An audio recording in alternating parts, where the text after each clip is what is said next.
Hola, venga, vámonos sentando, por favor. ¿Qué tal? Bueno, todavía la cámara me está tapando un poco.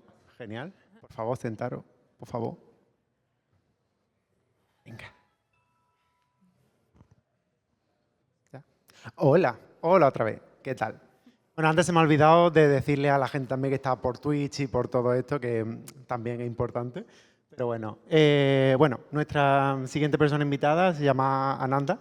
Ahora, Ah, le estaba hablando con ella antes de que yo personalmente soy una persona cero, cero, sí. cero, que no tiene creatividad ninguna. Cuando veo cosillas Bueno, como esta de temas de color y tal, la verdad es que a mí me llama mucho la atención porque yo por mí misma es que no soy capaz de verlo, la verdad. Nada, un fuerte aplauso, por favor, para Nanda. hola.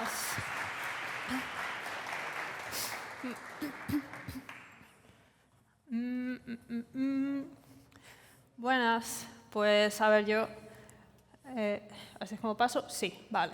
Me presento, y, me llamo Ananda y llevo unos 9 años trabajando como concept artist. La verdad es que no quiero enrollarme sobre mi vida. Creo que hay a lo mejor hay un par de hechos que son como relevantes a la charla, más que nada porque igual piensas, ¿y esto qué viene? Bueno, pues igual tiene su explicación. Una cosa es que yo realmente vengo de pintar en tradicional, o sea, sobre lienzo y con pinceles y toda la pesca. Y hace ya como 12 años, como 2013 o así, me pasé a digital. Y sí, ya no pinto tradicionalmente, pero como que mi educación es la pintura y es mi forma de entender las cosas y eso a veces, igual eso puede parecer un poco rarito a veces. Y la otra cosa es que en el tiempo que llevo trabajando, la mayor parte de esos años han sido como freelance y he ido saltando un montón y he trabajado en televisión, y he trabajado en animación, y he trabajado en realidad virtual y tal y cual.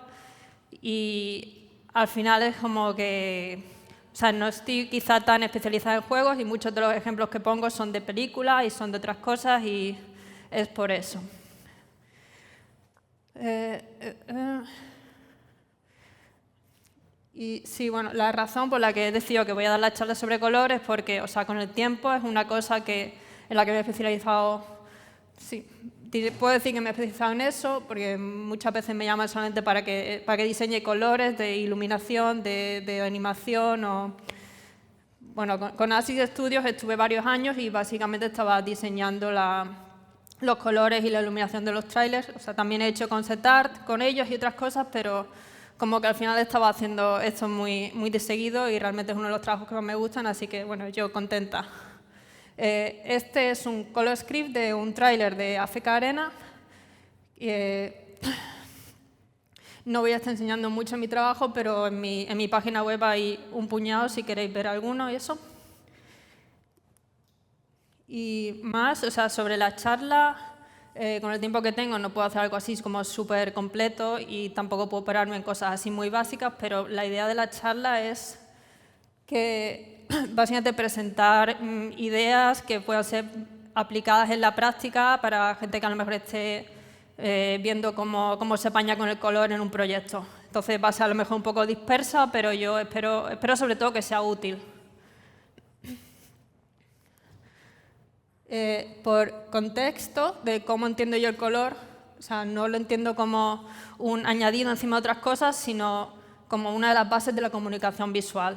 O sea, entiendo que como artistas comunicamos cosas visualmente y ese lenguaje es fundamentalmente abstracto y consiste en elementos como la forma, el color, la línea. Realmente, depende a quién le preguntes, te va a poner unos elementos u otros, pero la forma y el color son una cosa fundamental en todas las definiciones del lenguaje visual. Y este lenguaje visual es, en esencia, abstracto, no es tanto el qué, sino el cómo. Como ejemplo he puesto estos dos cuadros, que los dos, digamos que remiten a casas, pero no pueden ser más diferentes. Uno es como inocente, se parece así un poco de juguete, y el otro es, francamente, como muy agresivo. Y luego, es por el uso de los elementos fundamentales de la forma, del color, de las texturas, y etc. Luego, en contexto, ves que Paul Klee era como un señor muy majo que se interesaba por la música y por las similitudes con el arte y buscaba la armonía, el ritmo, ese tipo de cosas. Y luego Ansel Kiefer, básicamente toda su obra es sobre el trauma de la Segunda Guerra Mundial. Sí que, o sea, no pueden ser obras más diferentes, pese a que las dos, digamos, tienen la misma, o sea, remiten a una casa. Pero la forma los hace diferentes.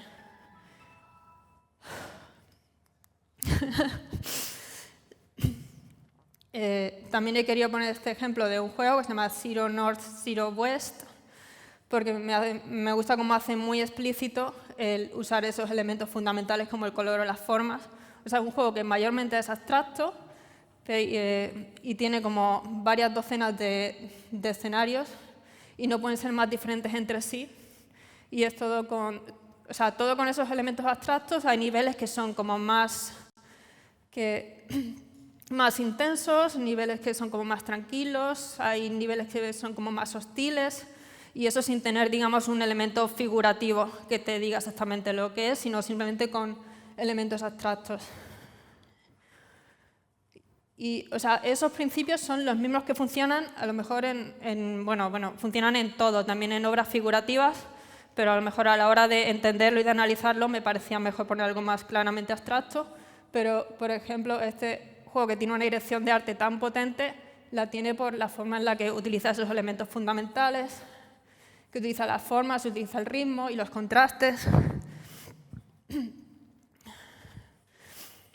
O sea, tiene contrastes muy controlados, de forma que no los encontrarías en la realidad, y el ritmo de las formas y todo eso lo hace agradable al ojo. Y, ok, ya empiezo la charla propiamente. O sea, como lo veo como un elemento tan fundamental, y no solo yo, sino mucha gente, muchos artistas se plantean, ok, voy a aprender más de color. Y se encuentran que hay como 1000 cosas bajo esa definición y es un poco caótico.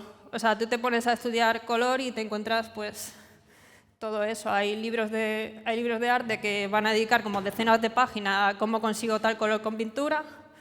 Hay otros que se dedican a lo mejor a explicar las físicas de la luz, de que si es una onda, que si el espectro visible, tal y cual, que me parece interesante, pero no lo voy a cubrir, pero recomiendo que lo miréis por vuestra cuenta porque es fácil encontrar material de eso. Igualmente, las particularidades de la percepción humana, me refiero a cosas como que, por ejemplo, un gris lo rodeas de un color y es diferente que si lo rodearas de otro color.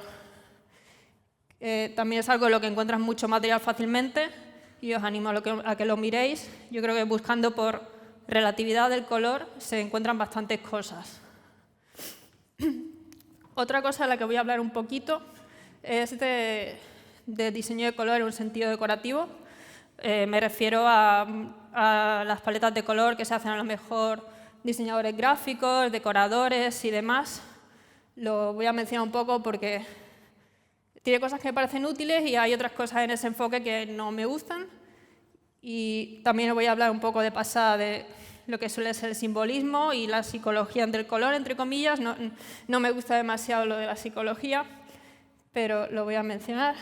Y luego también, si buscas cosas de color, encuentras la cosa que más odio, que son las recetas, esas tipo pon azul en las sombras y pon los bordes de no sé qué más saturados, y la típica cosa que encuentras mucho en YouTube, en plan, mejora tus colores, es probablemente, no sé, es que a corto plazo igual sí que ves que mejoras, pero a largo plazo, si estás haciendo algo sin entender, digamos, las razones detrás de ese algo, te hace más daño que otra cosa, porque siempre vas a ser, digamos, inferior a la persona a la que le estás copiando su proceso y su estilo.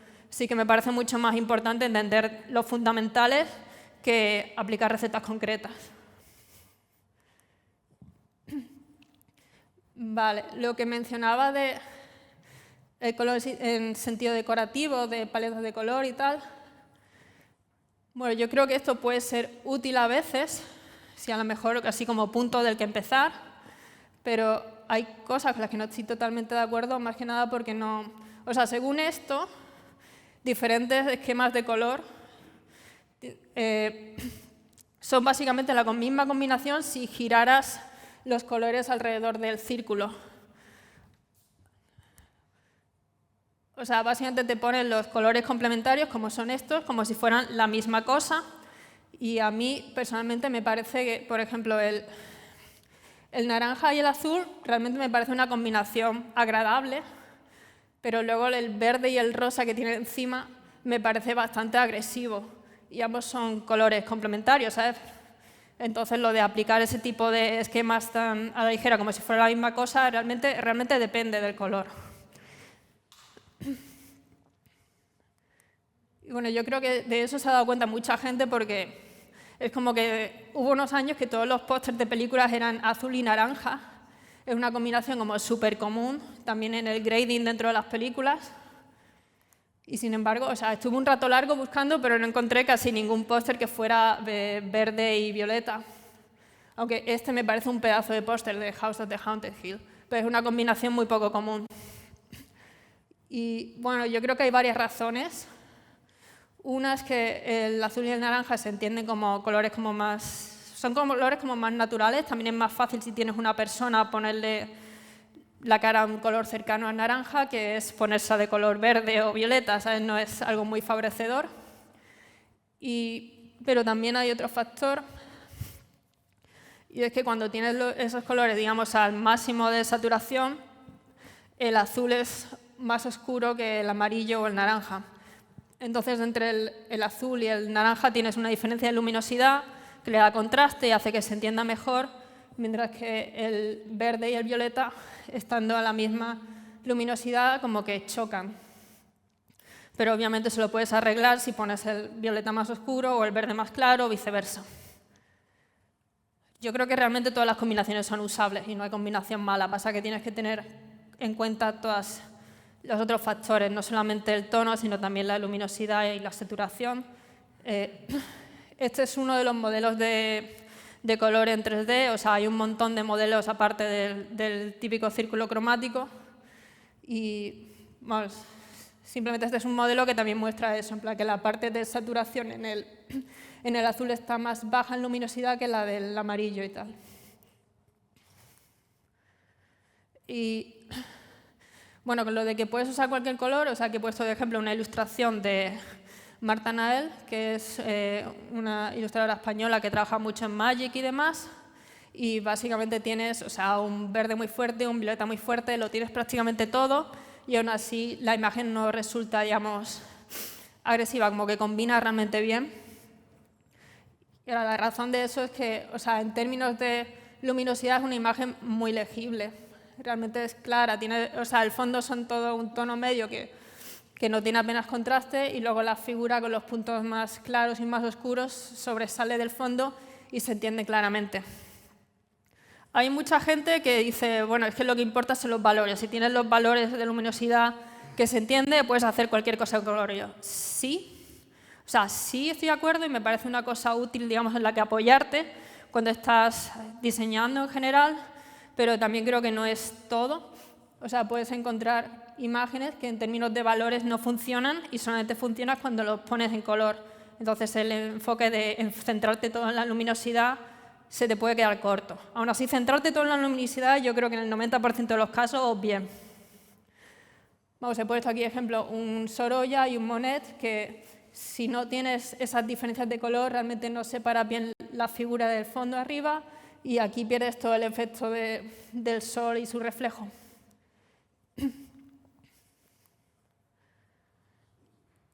Y otra cosa, aunque no me gusten mucho los esquemas esos que dije antes, sí hay un concepto que me gusta bastante, que es el de una paleta limitada. Y esta es, he puesto de ejemplo, una de las paletas más famosas, que es la que usaba el pintor sueco Anderson, que gran parte de sus cuadros están hechos solo con ocre, con rojo, blanco y negro, que creo que sí, igual tiene algo de verde, aunque el negro, si lo mezclas con ocre, sí queda algo verdoso, pero bueno, eso. Pues la razón por la que me gusta y quizás recomiendo esto es que realmente hace tu vida más fácil. Es la diferencia entre, digamos, dirigir una orquesta o dirigir a un solo solista, ¿sabes? Tienes muchas menos cosas que controlar. Tienes una serie de contrastes que te va a dar la paleta limitada y no tienes como, ¿sabes? Si tienes todo el espectro de colores y lo intentas meter, pues tienes que estar controlando contrastes en todas partes. Así que eso va a hacer tu vida más fácil. Y la otra razón por la que me gusta es porque hace que sea más intencional.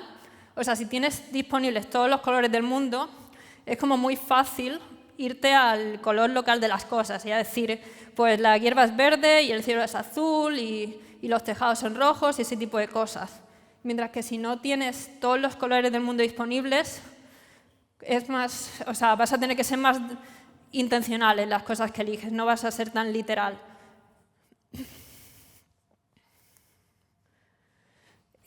Otra cosa que quería mencionar respecto a lo de limitar el color, o sea, bueno, la de arriba ya es bastante limitada, pero es un ejemplo que me gusta poner, y es que yo creo que mientras más le quitas color a las cosas, las imágenes se vuelven como más introspectivas, y me gusta este ejemplo porque es como que en la imagen de arriba solemos centrarnos más, digamos, en el entorno, y en la imagen de abajo nos llama mucho más la atención como el personaje y el coche y tal.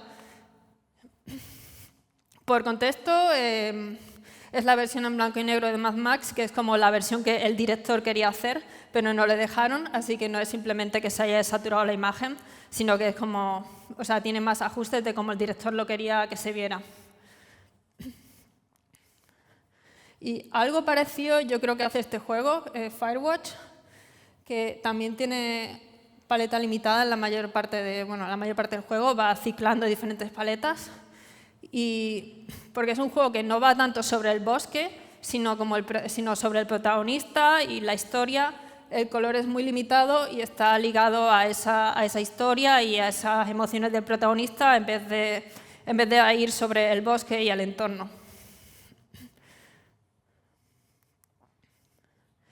Y otra cosa que me gusta de las paletas limitadas, bueno, Hyperlight Drifter no es como estrictamente limitado, pero sí que digamos que repite unos colores por todo el juego, y eso es como parte de su identidad visual, o sea, lo hace más icónico. Y lo repite incluso cuando sería un poco raro, en plan, digo, voy a poner los edificios morados, pero lo hago por repetir esa identidad, aunque un edificio morado es algo muy raro. Pero eso es parte de la personalidad, o sea, si pones todas las cosas del color que son, al final no son nada destacables. Es como si los Simpsons fueran de color naranja o color así como de piel y tal. O sea, el tener un color raro es lo que le hace icónico, entre comillas.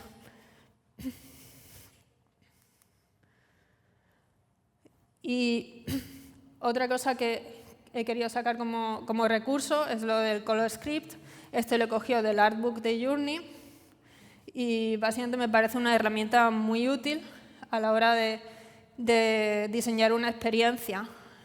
El hecho de tener un documento en el que puedes verlo todo, puedes ver, digamos, los puntos más bajos, compararlo con los puntos más altos y ver cómo funcionan todas las transiciones, a mí me parece que, o sea, básicamente hace tu vida mucho más fácil que si tienes que estar mirando pues, capturas de pantalla y ese tipo de cosas.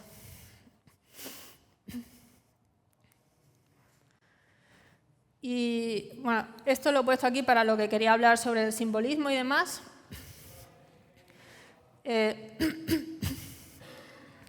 Lo que me gusta en particular de esta película es que tiene un uso muy deliberado del color verde y del rojo, pero sobre todo el verde. Y bueno, la gente lo nota, pero no es un uso tan obvio, que de hecho hay gente peleándose por lo que significa. Dicen, no, es que está asociado al personaje. No, es una obsesión del otro. No, es que es tal emoción. Y, o sea, a mí me parece mucho más interesante eso, el hecho de que no sea obvio, que el hecho de hacer una asociación más sencilla o, ¿sabes? Lo típico que se busca psicología del color y te dicen que si el rojo es pasional, si el azul es triste, bla, bla, bla. Pues a mí me parece más interesante las asociaciones que se pueden construir en el contexto de la misma obra.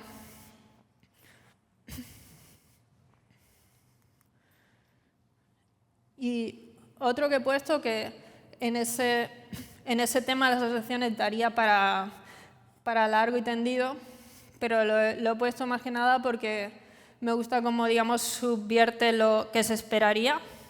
Porque normalmente una película de terror, y más en la época, si comparas, no sé, con El Exorcista o alguna de esas, son películas muy oscuras, pero de Shining hasta la última parte, que sí es también más oscura, realmente es una película muy luminosa.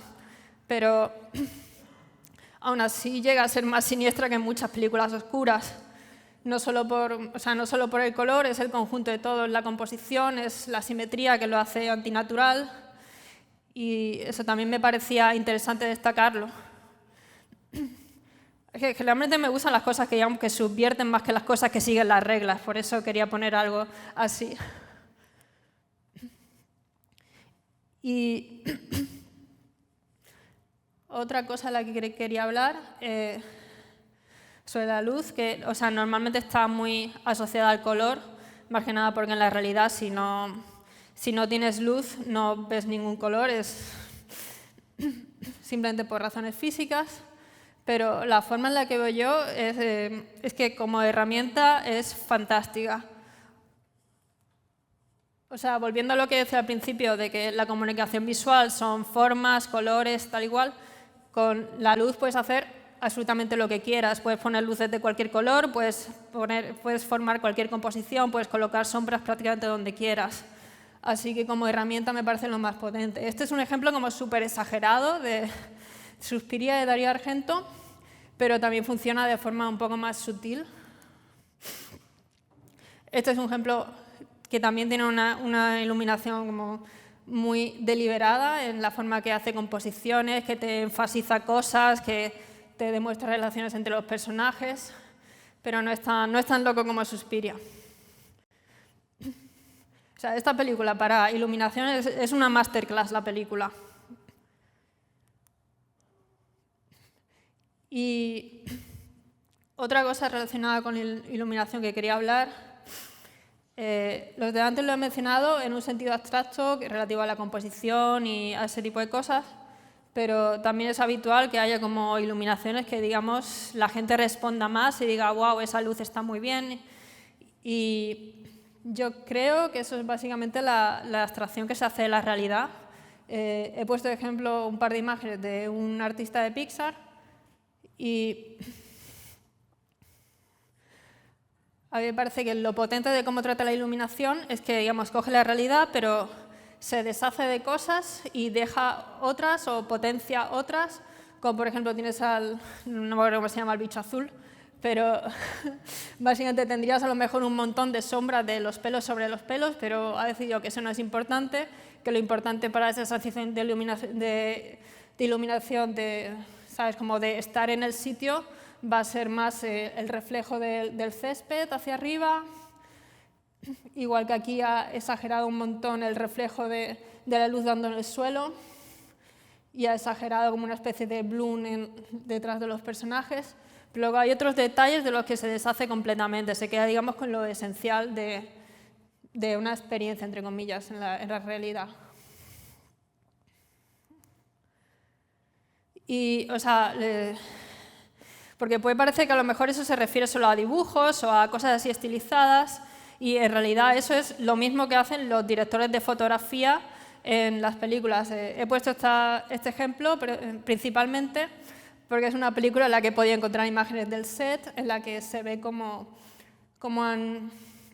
aunque sea algo que es como una imagen normal, realista, tal y cual, el director de fotografía siempre está manipulando la luz para conseguir reflejos donde quiere, para quitar reflejos de donde quiere y conseguir básicamente la imagen que quiere. Realmente el realismo en el cine y tal nunca es realismo a secas como te encuentras en el día a día, sino que está bastante estilizado. Y otro ejemplo que va un poco por el mismo estilo, Barry Lyndon es otra película de Kubrick, de la que mucha gente se cree que está rodada enteramente con luz natural, porque hay un par de escenas que sí que están rodadas con luz natural y son como muy impresionantes. Pero todas las escenas de interiores, realmente las ventanas, lo que tienen son unas luces artificiales súper potentes justo afuera para conseguir exactamente la luz que querían, porque con luz natural sería prácticamente imposible. Pero o sea, a pesar de ser una luz artificial, no lo percibimos como falso ni nada así, porque es el hecho de que esté justificada. O sea, aunque la luz no sea la que habría en la realidad, el hecho de tener la justificación de es que viene de la ventana hace que sea creíble. Entonces, normalmente, cuando quieres unas luces realistas, muchas veces no quieres, digamos, el realismo que estamos viendo continuamente, sino algo que sea más bien creíble. Y lo contrario es algo como esto, que, o sea, es una fotografía de Gregory Crewdson, y el caso es que la luz viene que no se sabe de dónde. Tienes luces en la escena, pero no viene de ahí. Y eso le da un aspecto que es como falso. Ahora, a mí me parece una pedazo de fotografía precisamente por eso, porque es como que aprovecha esa sensación de extrañeza al máximo. Pero obviamente eso está bien si lo que quieres es esa sensación de falso. Si quieres luces creíbles, lo normal es que esté justificado. Y otra cosa que quería mencionar es la diferencia entre las cámaras y cómo solemos percibir la realidad o cómo se ha pintado siempre. ¿Qué está sonando? Vale. Pues la principal diferencia entre, digamos, la fotografía y la pintura es que las cámaras tienen un rango de exposición bastante más limitado que lo que vemos. Entonces, si estás sacando una foto en un interior, lo normal es que si expones el exterior, el interior se te queda muy en sombra. Y si expones el interior, lo normal es que el exterior se te queme, se te vaya a blanco muy rápido, porque hay tanta diferencia entre el interior y el exterior, pero cuando nosotros lo miramos no lo vemos así, tenemos un rango más grande que el que tiene una cámara. O sea, por comparar, o sea, este es un cuadro en el que esa, digamos, diferencia entre el interior y el exterior, salvo que te pongas a poner luces artificiales dentro ahí a saco y lo manipules mucho, sería imposible de sacar en una cámara. Otra diferencia entre lo que sacan las cámaras y lo que solemos ver las personas, o sea, esto es, lo saqué del blog de un artista, de James Gurney, y bueno, él dice que exageró solo un poquito, que no está tan exagerado, pero bueno, seguramente esté exagerado. Aún así, o sea, si él sacó esas diferencias de tonos, aunque los exagerara, esas diferencias entre cálido, frío, están en la realidad. Lo que pasa es que la cámara no es demasiado buena a captar esos matices. Y me parece otra cosa a tener en cuenta que a lo mejor alguien quiere potenciar en una imagen o lo que sea.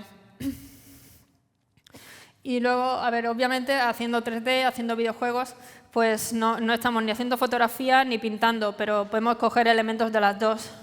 Este es un juego que visualmente me parece muy potente y que tiene una iluminación como muy fotográfica, la forma en la que tiene la exposición tan exagerada de los exteriores se ve muy realista a pesar de tener modelos low poly súper sencillos.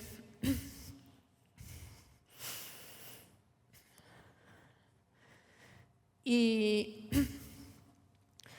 otra cosa que tenemos que, o sea, cuando no estamos haciendo ni pintura ni fotografía, tenemos un montón de limitaciones técnicas con las que lidiar. Y yo no creo que eso sea como necesariamente malo. El ejemplo más famoso es como la niebla de Silent Hill, que al final es una parte del estilo súper característico que viene de una limitación técnica. Pero otro ejemplo que me gusta mucho es el de Shadow of the Colossus de la Play 2. La forma en la que la Play 2, digamos, se sobreexpone y hace todo tan que se lo lleva a blanco, ese bloom tan exagerado, que luego al parecer decían que no lo querían tan así y lo quitaron en el remaster, pero para mí el remaster como que pierde toda la atmósfera, esa magia que tenía el original. Para mí el remaster se ve como muchos otros juegos.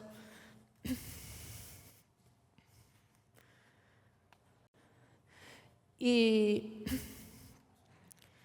ya voy acabando en realidad. Yo creo que igual he ido súper rápido.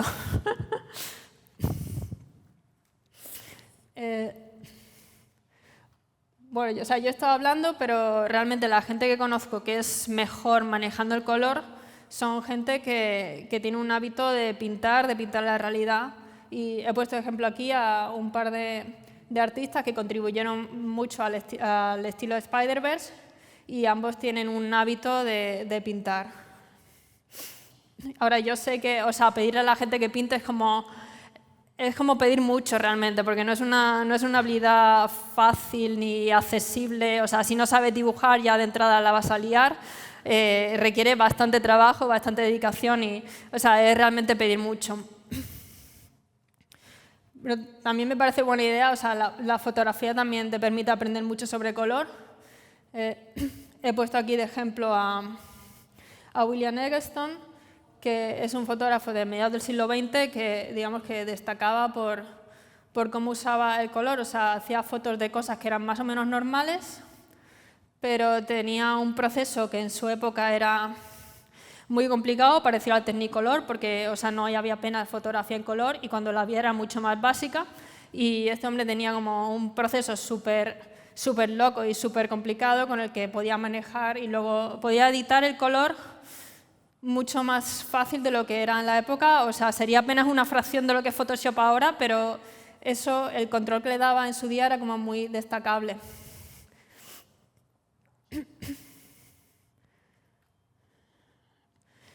Y bueno, ya para acabar, estas son fotos que he sacado yo, también porque quería, o sea, con lo de la fotografía quería también decir que realmente no hace falta una cámara cara.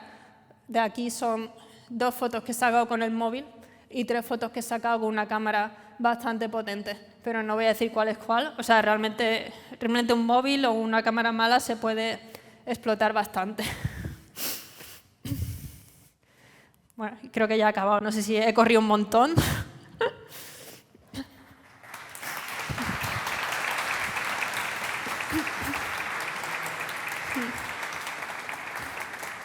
Perfecto.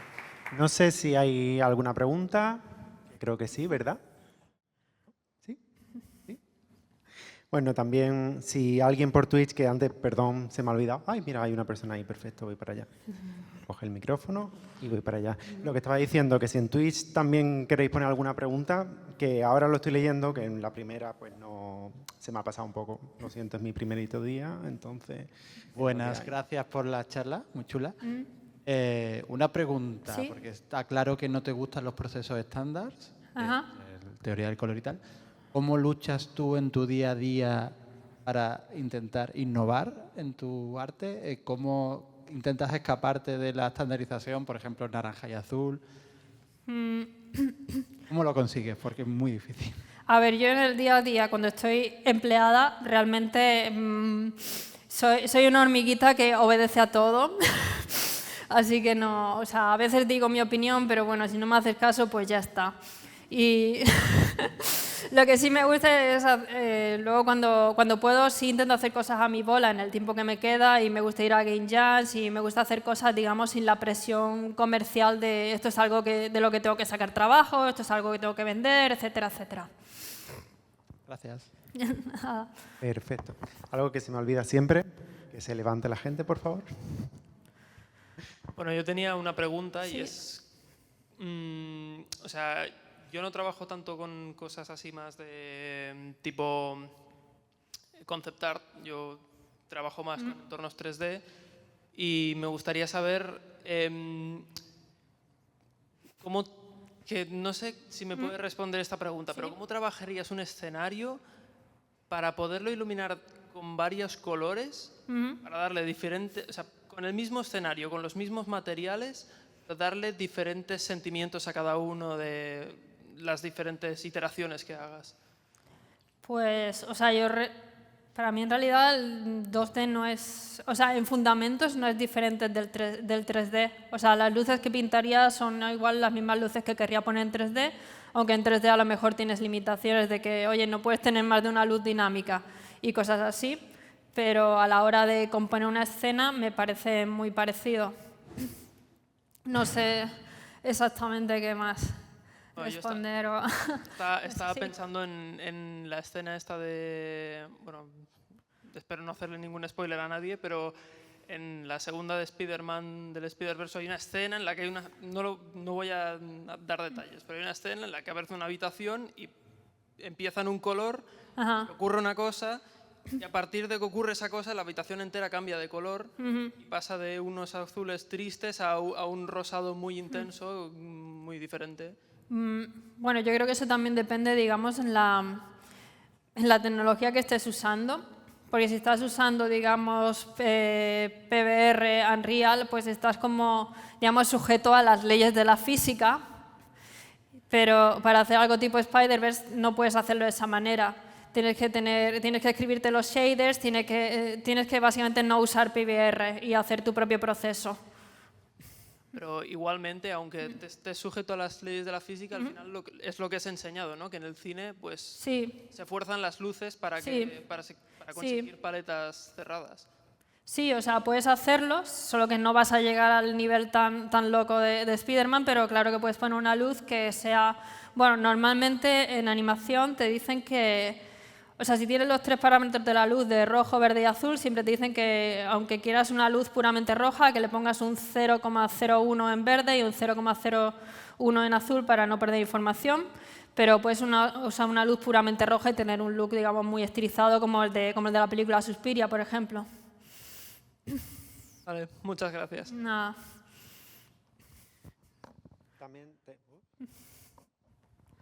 Tenemos una pregunta a través de Twitch de Ryu Loves Caking. Dice, ¿algún consejo a la hora de crear una paleta de colores para realizar una ilustración? Sí y no. O sea, yo encuentro que al final muchas veces trabajo por intuición, lo cual sé que no es una respuesta muy útil, pero o sea, la intuición la vas desarrollando. Pero, o sea, a la hora de, digamos, de punto de partida, o sea, el punto de partida puede ser cualquier cosa que te guste, la uses, la cojas de base y luego de ahí dices, bueno, pues igual me gustaría más de esta manera o de otra, pero es algo muy subjetivo y muy personal, así que, no sé, o sea, ya te digo, yo muchas veces la hora de elegir colores lo hago por intuición y luego si me preguntan, se me ocurre algún tipo de racionalización, pero realmente yo no tengo un proceso así, digamos, no tengo un proceso objetivo para elegir colores. Tenemos también otra pregunta de Bebianar. Dice, ¿qué recomiendas a alguien que quiera empezar o practicar pintura con un workflow similar al que has expuesto? Pues no sé si se refiere a tradicional o a digital, pero... Lo dice. ¿Qué? A ver si lo dice en Twitch. Con retraso, pero bueno, no sé. Bueno, sí, en ambos casos, pues, a ver, realmente, si no dibujas muy bien lo vas a tener complicado, bastante complicado. Así que al final el dibujo te limita o no mucho, así que eso primero. Y luego de segundo, lo de coger una paleta limitada yo creo que también te lo hace más sencillo a la hora de aprender. Cogerte a lo mejor 3 colores, busca paletas limitadas de pintores porque hay algunas que son como muy... que usa mucho la gente. Por ejemplo, hay una que es como azul ultramar y siena tostada, que básicamente es un azul, como un azul bastante fuerte y el siena tostada es como un marrón rojizo. Y eso y blanco. Básicamente, cuando mezclas el siena y el azul, te queda una cosa oscura muy cerca del negro. Así que con eso básicamente tienes de luminosidad desde casi negro hasta blanco. Y luego con las mezclas de azul y de siena, pues tienes temperaturas más frías, más oscuras, y digo, más frías, más cálidas.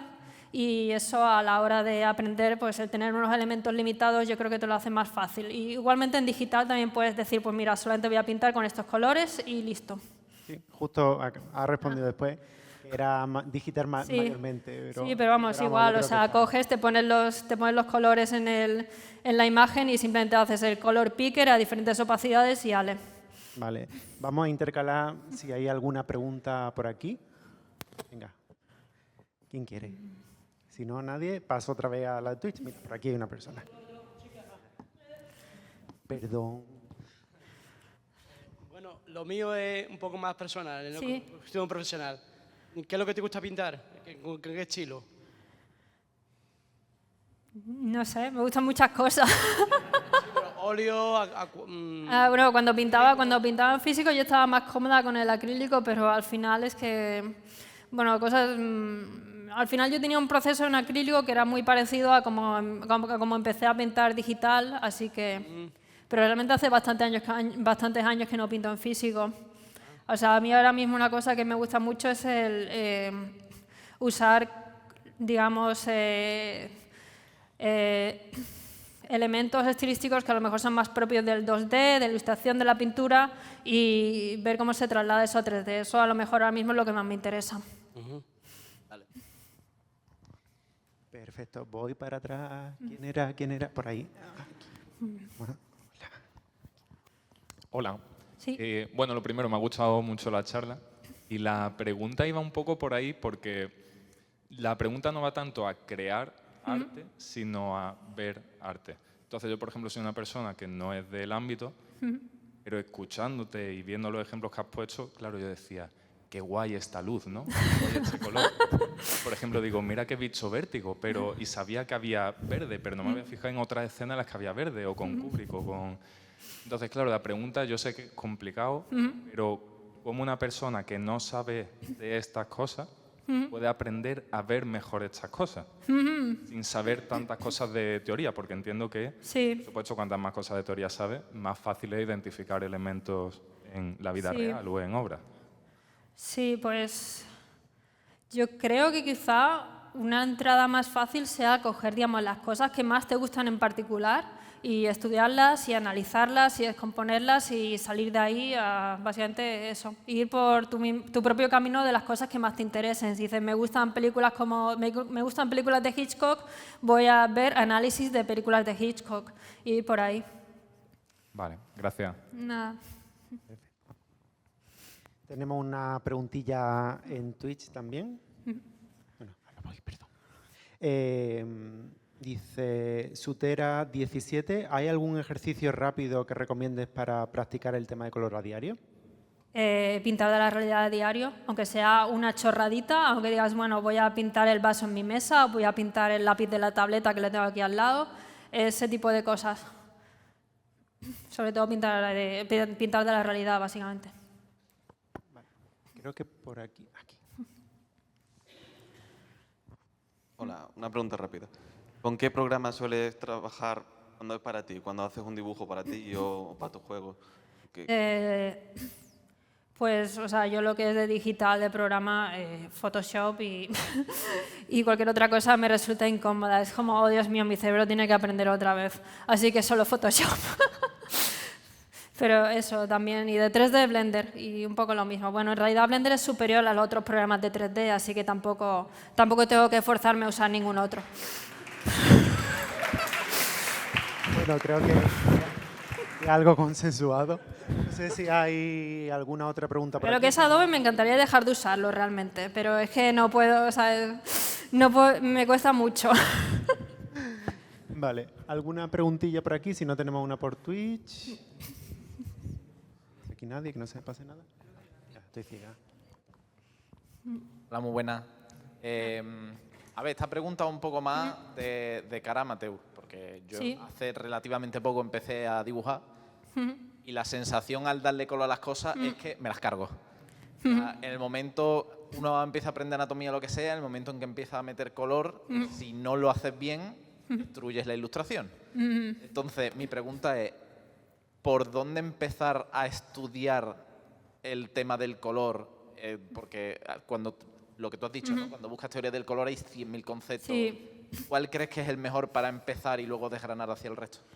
Pues probablemente la realidad. O sea, a nivel de buscar teoría, hay una página que se llama Hue, Value, Chroma, como tono, valor y croma, que, no sé, yo creo que es como una especie de rito de pasaje que teníamos la gente que dibujaba digitalmente hace 10 años, que es como que tienes 2 semanas en las que te metes en esa página tan extraña y tan extrañamente técnica, pero luego sales de allí y es como que entiendes todo mucho mejor. Vale, perfecto, muchas gracias. Bueno, la gente en Twitch se ha vuelto loca con Blender también, no solamente aquí. Hay otra pregunta que creo que un poco parecía que, bueno, es de GLaurenV, que un poco parecía a la que hemos respondido antes, que dice, pregunta, ¿algún ejercicio o estudio que recomendarías para mejorar la intuición al color? Diferente, entonces. Sí, bueno, lo que decía antes de la realidad y estudiar también las cosas que te gusten, porque al final también es una cosa personal. Bueno, por ahora no hay ninguna pregunta más por Twitch. No sé si por aquí hay alguna. Si no, ¿alguna más?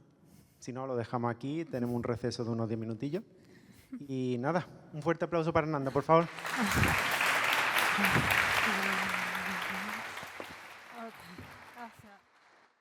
Pues nada.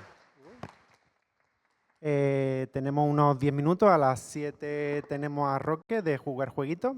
Y va a estar bastante chulo. Bueno, bastante no, muy chulo, la verdad. Y nada, nos vemos en 10 minutillos. A las 7. Muchas gracias.